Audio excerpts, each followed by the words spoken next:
25 ya huduma yako ya kitume. Tunakushukuru kwamba katika muda mrefu wa uongozi wako umekuwa na upendo kwa watu na Mungu na jamii kwa ujumla. Hivyo ni furaha yetu kukupongeza kwa juhudi, mapenzi na imani yako kuu mbele ya Mungu.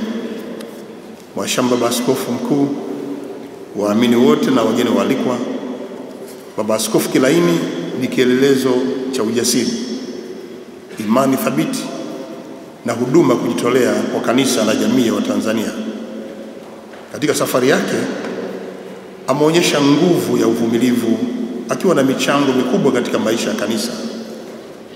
Pamoja na changamoto nyingi alizokutana nazo ambazo zilielezwa na Baba Askofu Rweyongeza, hakukata tamaa, bali aliendelea kuwa mwanga kwa walio wengi. Mheshimiwa Baba Askofu,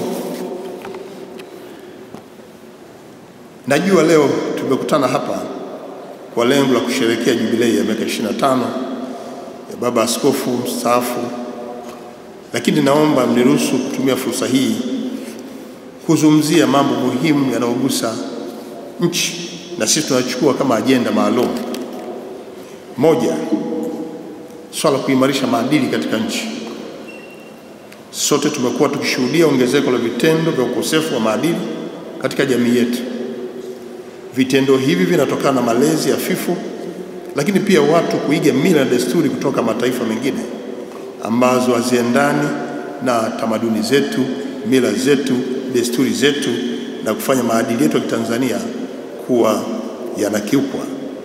Hali hii imeathiri mwenendo wa jamii, hususan kwa vijana wetu, na tunashuhudia mabadiliko katika misingi ya familia, jamii na taifa kwa ujumla. Nitumie nafasi pia kuliomba Kanisa Katoliki kuendelea kuwa nguzo ya maadili bora kwa kutoa mwongozo wa kiroho na kijamii, kazi ambayo mmekuwa mnaifanya kila siku, na mimi ninachosema ni kuendelea tu kuimarisha katika kusimamia nguzo hizi za maadili bora.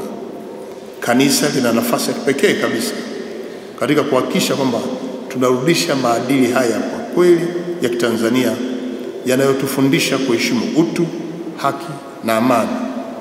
Tunahitaji kufundisha jamii yetu kutambua na kuenzi tabia na mila zetu, pamoja na kujiepusha na vishawishi vya kuiga tabia za kigeni ambazo hazina manufaa kwa ustawi wa jamii yetu.